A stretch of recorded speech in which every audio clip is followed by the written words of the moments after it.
નમસ્કાર વિદ્યાર્થી મિત્રો, હવે તમે આ વિષયના વિડીયોઝ એક સાથે પણ જોઈ શકો છો. તેના માટે વિડીયો નીચે મારી ચેનલનું નામ છે, તો ચેનલમાં જઈ પ્લેલિસ્ટમાં જશો તો આ વિષયના વિડીયોઝ એક સાથે જોઈ શકશો. તો વિદ્યાર્થીઓ, ગયા વિડીયોમાં આપણે શીખતા હતા કલ્લોલ ગુજરાતી ધોરણ 2 નો પાઠ નંબર 9, આપણે સૌ તોફાની. આજના વિડીયોમાં આપણે વાર્તા જોવાની છે બળિયા ભીમની. તો બળિયો એટલે કે બહુ જ શક્તિશાળી. આપણને બધાને ખબર છે કે ભીમ છે તે બહુ જ શક્તિશાળી હતો. તો અહીં ભીમના નાનપણની વાત કરવામાં આવેલી છે કે નાનપણનો એક પ્રસંગ રજૂ કરવામાં આવેલો છે. તો આપણે એ જોઈએ. હસ્તિનાપુર નામનું નગર હતું. આ નગરમાં 105 રાજકુમારો હતા. આપણને ખબર છે કૌરવો 100 હતા અને પાંડવો 5, એમ કુલ મળીને 105 રાજકુમાર છે. 5 પાંડવો અને 100 કૌરવો. નાના રાજકુમારો કે ખાય પીએ રમે અને મજા કરે. એકવાર 5 પાંડવ બગીચામાં રમતા હતા.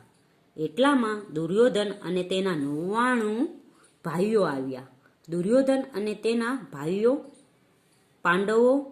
ભાઈઓને પાંડવો જરાય ન ગમે. એમાંય ભીમ માટે કૌરવોના મનમાં બહુ ખીચ. એટલે કે ભીમ છે તે કૌરવોને ગમતો જ ન હતો, એના ઉપર બહુ ગુસ્સો કરતા. કૌરવો હંમેશા પાંડવોને હેરાન કરવાની તક જ શોધતા હતા. એટલે કૌરવો એ જ શોધતા હતા કે પાંડવો છે તેને કેવી રીતે આપણે હેરાન કરવા. એક દિવસની વાત છે. દુર્યોધન પાંડવોને કહે, ચાલો આપણે ભેગા મળીને આંબલી પીપળી રમીએ. ભીમ અને અર્જુને રમવાની ના પાડી, પરંતુ યુધિષ્ઠિરે કહ્યું, હા ચાલો આપણે સાથે રમીએ. યુધિષ્ઠિરની વાત બધા પાંડવ માને. રમવાનું શરૂ થયું. કૌરવોએ એવું વિચાર્યું કે ભીમને દાવ આપવો અને આપણે ઝાડ પર ચઢી જવું. એ ઝાડીઓ તો ઝાડ પર ચઢી શકશે નહીં, મજા આવશે. ભીમનો દાવ આવ્યો. ભીમે આંખ બંધ કરીને ગણવાનું ચાલુ રાખ્યું. 1 2 3 4 10 11 12 20 30 50 80 90 91 98 99 અને 100. આંખ ઉખાડીને આજુબાજુ જોયું તો કોઈ જોવા ન મળે. દુર્યોધન અને બીજા કૌરવો ઝાડ પર બેસીને હસતા હતા. ભીમ ઝાડ નીચે ગયો.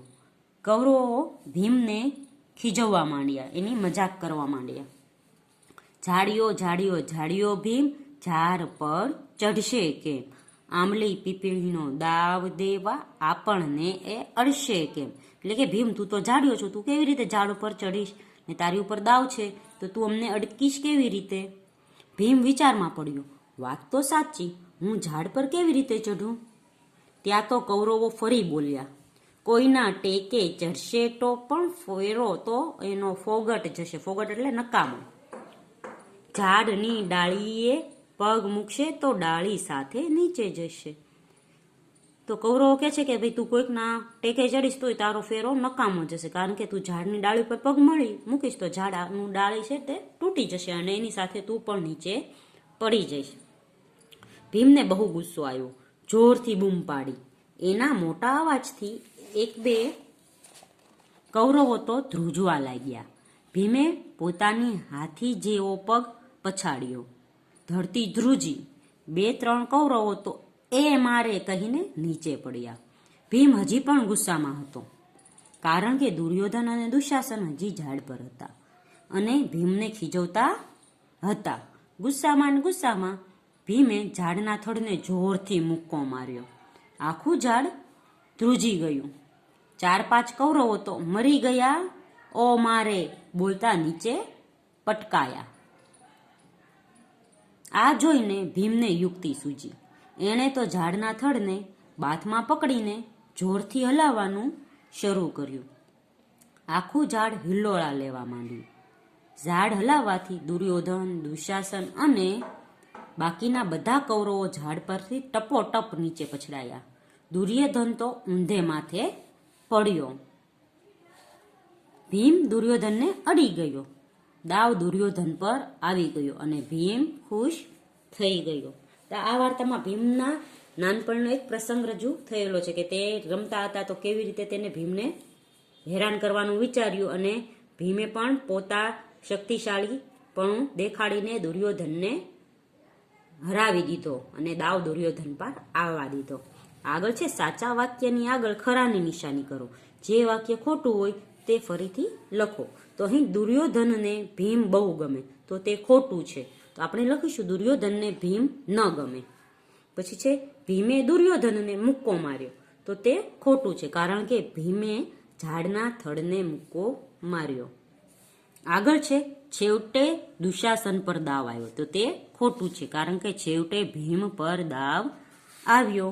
પછી છે કૌરવો ઝાડ પરથી નીચે પટકાયા, તો તે સાચું છે. પાંડવો યુધિષ્ઠિરની બધી વાત માને, તો તે પણ સાચું છે. ભીમ ખૂબ જ શક્તિશાળી હતો, તો તે પણ સાચું છે. ભીમે ઝાડ હલાવ્યું એટલે પાંડવો નીચે પડ્યા, તો તે ખોટું છે, કારણ કે ભીમે ઝાડ હલાવ્યું એટલે કૌરવો નીચે પડ્યા એવું આવશે. પછી છે હસ્તિનાપુરના રાજકુમારો એટલે પાંડવો અને કૌરવો, તો તે સાચું છે.